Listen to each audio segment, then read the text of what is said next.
And we are back. Wow, it's been a while since I've uploaded anything. With that being the case, I'd like to go back to my roots a little bit. Way back towards the beginning of all this, I made a video discussing some of the positive effects of brand synergy, so this will act as a sort of sequel to that, this time exploring attempts that fell flat on their face. Before we get into all that though, I'd like to take a moment for a channel update as well as a general life update as to where I've been. If you guys don't care about all that stuff, go ahead and skip to whatever timestamp is up on the screen. So first off, I have been working on a video featuring Deadpool and that was intended to be out in May, but it turned out to be even more of an undertaking than I initially thought, and that just needs more time to cook. And B, both me and my collaborator ended up just getting hellishly busy and haven't quite had the time to put our heads together as much as we'd hoped. So we're stepping back for a bit so we can come back with a fresh set of eyes later. Speaking of hellishly busy, that's also kept me from working on videos for quite some time since I was tied up and stuff, including but not limited to getting engaged, going on vacation to London for a few weeks, planning a wedding, getting my fiance moved in, and a partridge in a pear tree. Now for one major channel update, things are going to be a little different from here on out. I'm going to be reorganizing the kind of content I do.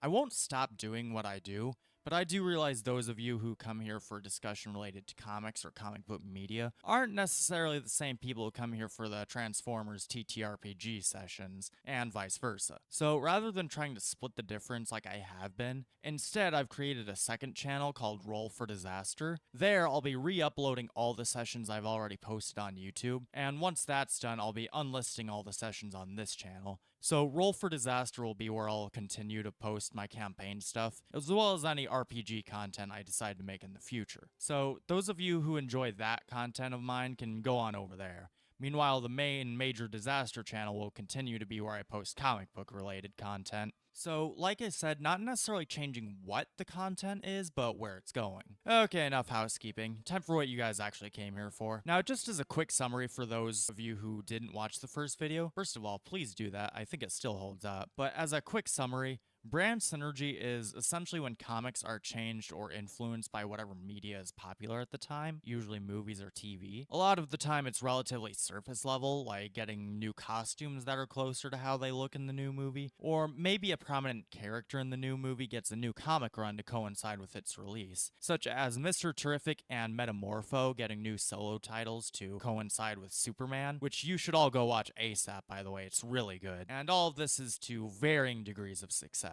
I specify comics because this really doesn't seem to be an issue with any other kind of media from what I've seen. A couple of quick honorable, or in this case dishonorable mentions I felt needed to be brought up but didn't want to devote too much time to. Star-Lord being changed from a jaded Master Chief type to a bumbling Chris Pratt after the movies made $1 gardillion. I already expressed my opinion on that in my Star-Lord Origins video. Go take a look at that if you want to see one of the few times I've gotten legit angry in one of these things. Other dishonorable mention, Civil War 2 being released to coincide with Captain America Civil War.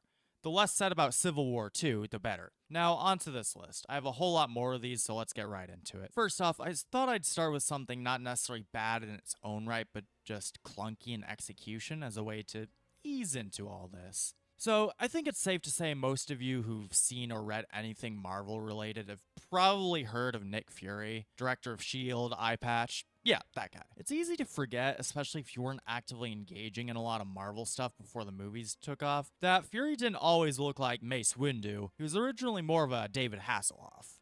But in 2012, Marvel decided to replace the original Nick Fury with one who more closely resembled the version we'd be seeing in the then upcoming Avengers film. So we got the 6-issue miniseries Battle Scars, which introduces the original Nick Fury's long-lost son, Nick Fury Jr. His mother was a spy who had a short relationship with Fury Sr., so in order to protect her and the baby, he had their info scrubbed and gave them both new names so they could live normal lives. At least until an old enemy of old Fury's finds out about him and draws him out of hiding so he can drain his blood of the infinity formula that keeps his father young and healthy. Oh, he also cuts Junior's eye out just because he knows why this comic exists. So all this ends with Fury the Elder stepping down as a S.H.I.E.L.D. agent because apparently the infinity formula he'd been taking for all these years is breaking down. So he's gonna start reverting to his actual age. So Junior gets an eye patch, shaves his hair for some reason, and also grows a nice goatee so he can look like Snakes on a Plane guy. Oh yeah, and Coulson is his best friend from the military. He's here now too.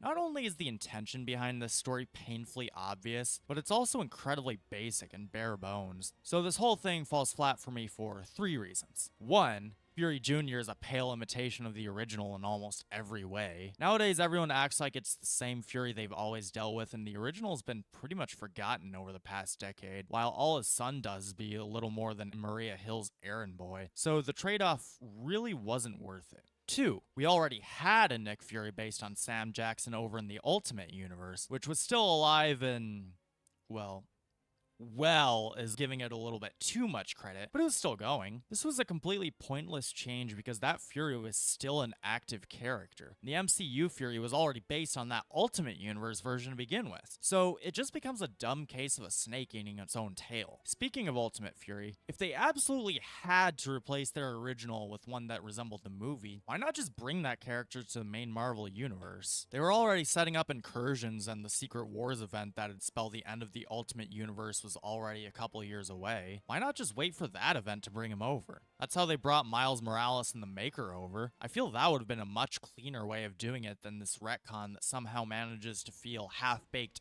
and convoluted at the same time. It's just so dumb. Oh, it's so dumb, it's brilliant. No!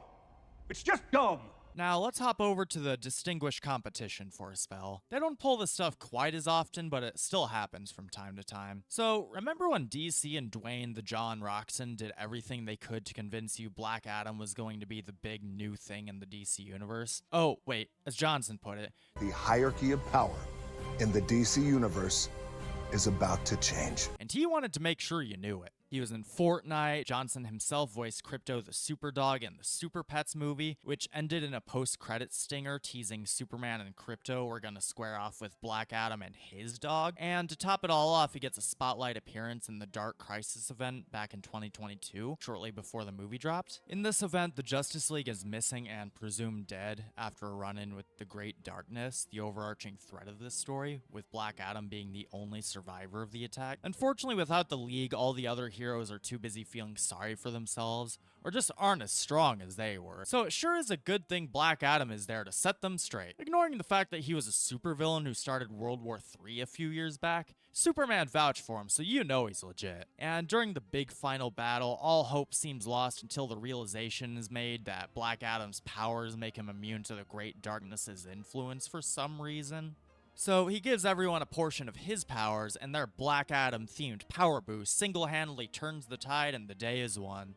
If the intention here already wasn't painfully obvious, he's even drawn to heavily resemble The Rock in the final issue, which I'm sure wasn't ridiculed to oblivion by the fans whatsoever. But the real question is, did all this Black Adam glazing work? Did it make him everyone's new favorite and forever change the hierarchy of power in the DC universe?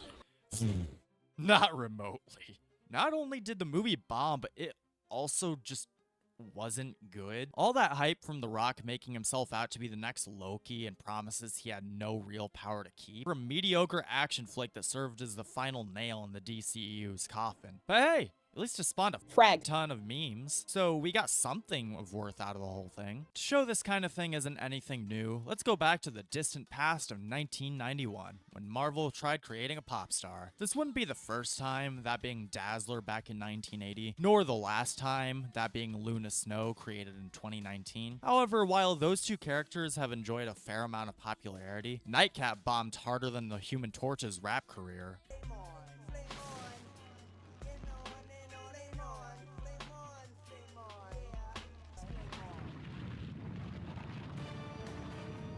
Nightcat all came about when Marvel decided to team up with RCA Records and create a brand new comic book character who is also a real-world musician. So RCA tapped one of their newest up-and-comers, Jacqueline Tavares, to play the character both on the stage and on the page. So to coincide with her debut album, they whipped out a hefty 52-page one-shot graphic novel detailing her origin. So let's look into that a little bit. Okay, so her dad was a by-the-books undercover cop, and her mom was an alcoholic with aspirations of being being a famous singer, eventually dying from it when she whiffed at an audition. Obviously, her dad sees that the music is the real evil here, not the fatal alcoholism, and then bans his daughter from ever pursuing a music career. But she does it anyway and discovers the record label she signed up for is actually a front for organized crime led by Amanda Gideon, their CEO. So she gets busted and injected with some science by Dr. Ecstasy.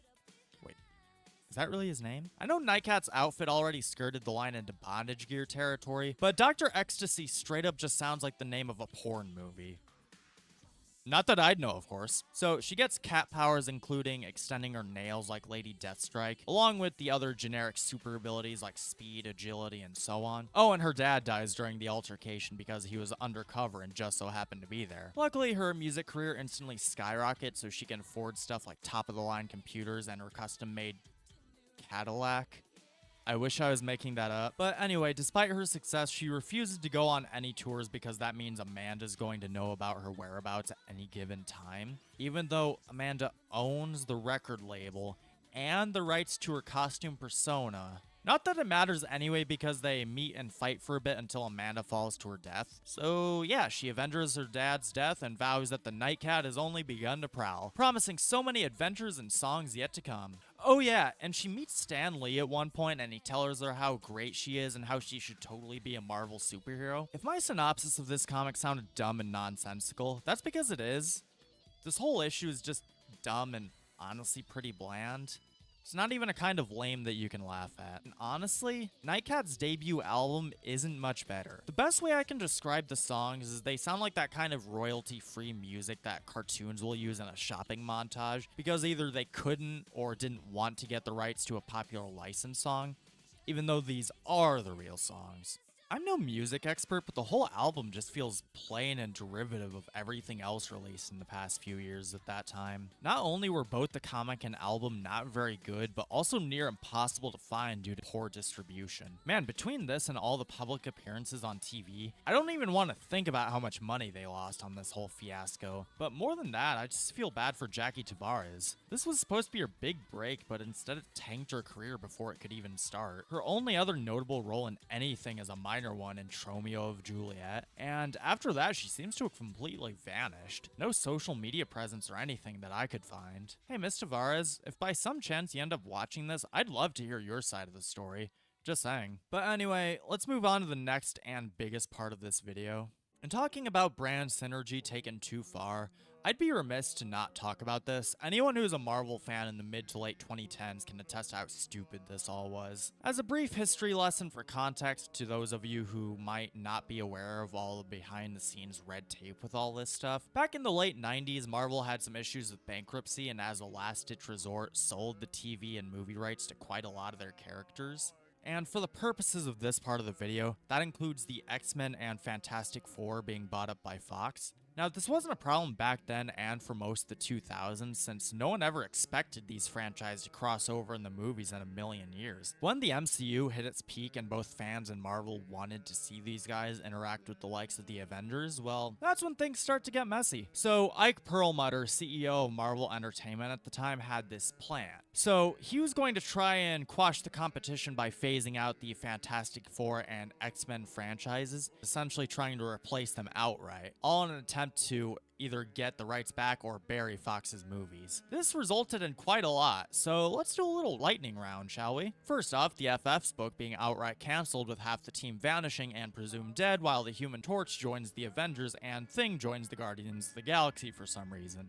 X-Men and Deadpool are too profitable to cancel, so let's keep them around but kill off Wolverine for good measure and replace him with his younger, hotter clone X-23. People tried telling me that had nothing to do with it, since Marvel is doing a lot of replacing their old dudes with legacy characters at the time, but Chris Claremont himself confirmed as much back during an interview with Nerdist back in 2014. Without naming names, he described how the X-Men office had been banned from creating new characters because they'd become film property of Fox, essentially giving them free money at that point. I was just wondering if you could go into the process of when you create a new character. Is it your idea, or does Marvel say that you need a new character?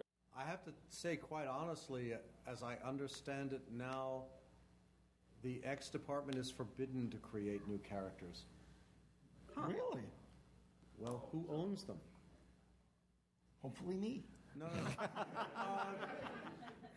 Because all new characters become the film property of Fox. It's going to get ugly out there over the next few There will be years. no X-Men merchandising for the foreseeable future.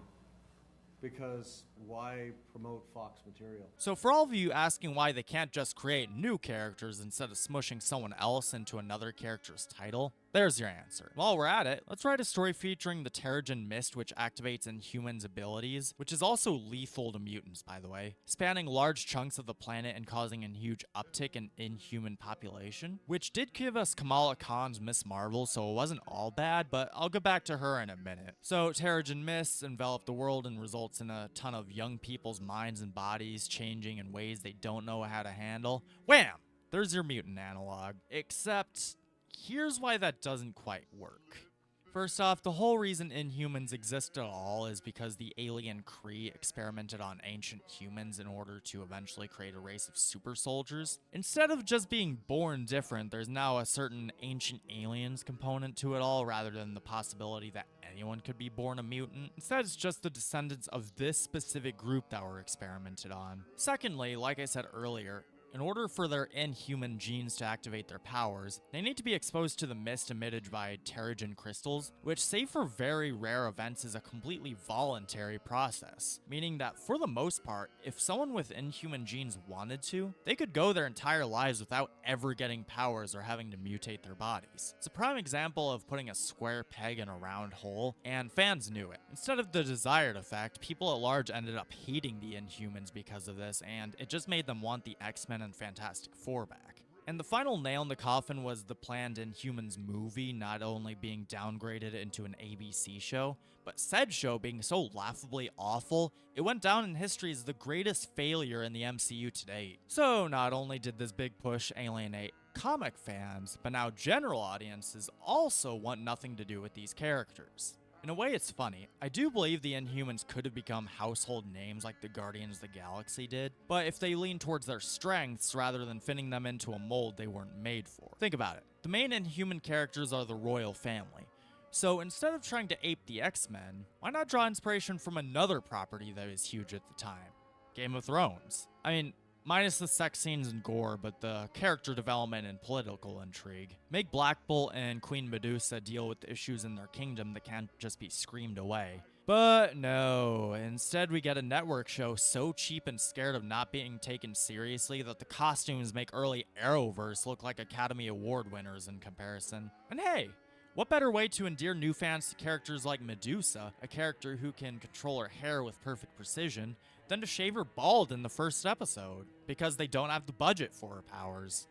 Not even their giant superpowered dog could save this travesty, and to think it's all for nothing now that they've got the rights back. So now they don't need an X-Men allegory now that they can just use the X-Men proper. And I'd also be remiss to not mention the retcons, including the revelation that Scarlet Witch and Quicksilver aren't actually Magneto's kids, despite that being a huge part of their history. So conveniently, they're not actually mutants. Isn't that great, guys? I expected that to be rolled back once all this pettiness over movie rights blew over and Perlmutter got the boot, but no, it's still in place. So yeah, if I had to describe the effect this plan had on the wider Marvel universe as a whole, I'd say It's a hot mess. which leads me to something honestly kind of funny if it wasn't so frustrating for fans of the character. Remember that Kamala Khan girl I mentioned a few minutes ago? When she first appeared back in 2012, I can't say I expect her to skyrocket in popularity so fast. She really took the Miss Marvel name and made it her own, as well as instantly becoming everyone's favorite Inhuman, which is funny because she wasn't originally intended to be an Inhuman. According to her creators Sana Amanat and G. Willow Wilson, she was supposed to be a mutant, but they were forced to rework her into an Inhuman because of everything I've been ranting about for the past several minutes. But that's fine though.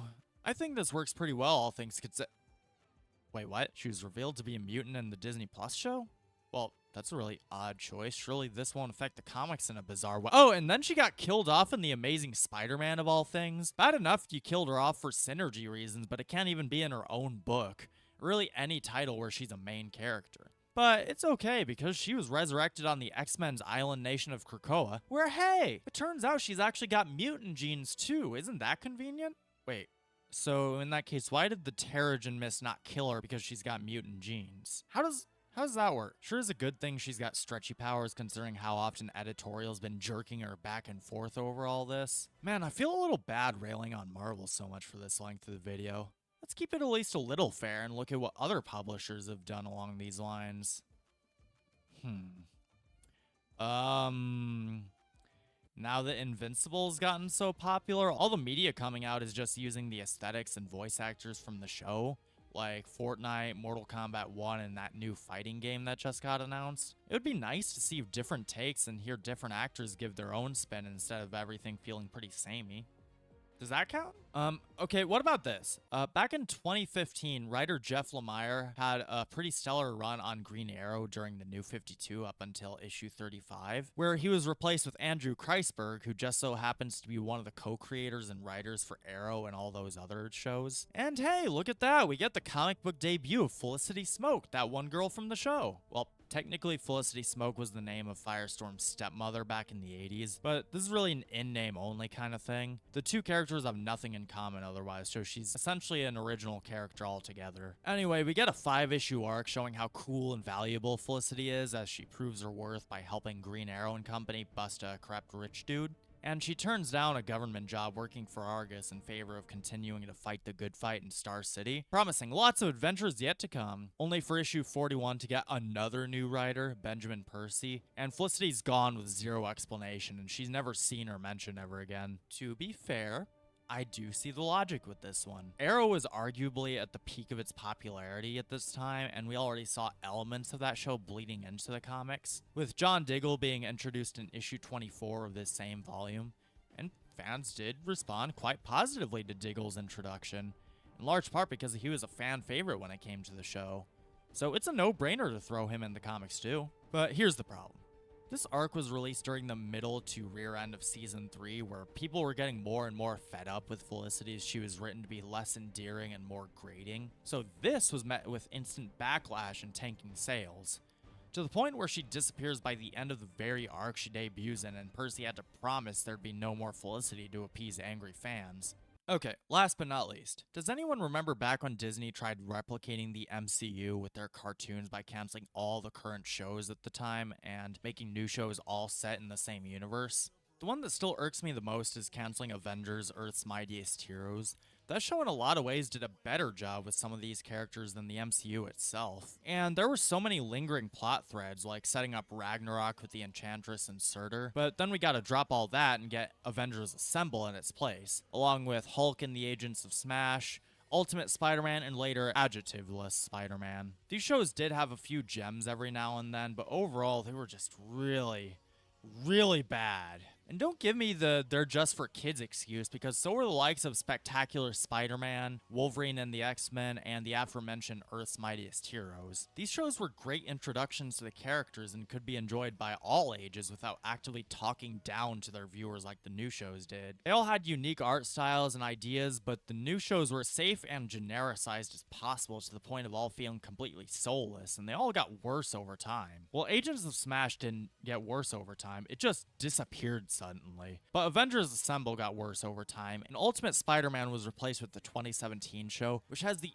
ugliest character designs I've ever laid eyes on. The cherry on top is that unlike the movies they tried so hard to emulate, this shared continuity does not mesh whatsoever. Issues everywhere ranging from minor discrepancies to two wildly different versions of Peter Parker that are both supposed to be canon, despite these two Spider-Man shows being completely unrelated to one another. Godzilla Mendoza did a great video explaining this absolute mess, which I'll link in the description. So yeah, I think that covers quite a lot. I've said my piece on some really dumb executive decisions, and I can say with absolute certainty that it is mandated by the higher-ups, because you know there's no way some writer just decided to do this stuff on a whim. So I'm not really blaming any specific creative teams here. Well, except maybe Kreisberg and Green Arrow. And to be fair, this isn't a recent development. As long as comics have been getting adaptations, they've integrated changes into the original source material. We can look all the way back to the 40s for serials introducing crucial elements like Batman's Batcave and Alfred's existence, or The Adventures of Superman radio show introducing Kryptonite and Jimmy Olsen, or Barbara Gordon's Batgirl existing at all just so Adam West's Batman could have a female counterpart. These are all a few out of many positive changes brought on by brand synergy.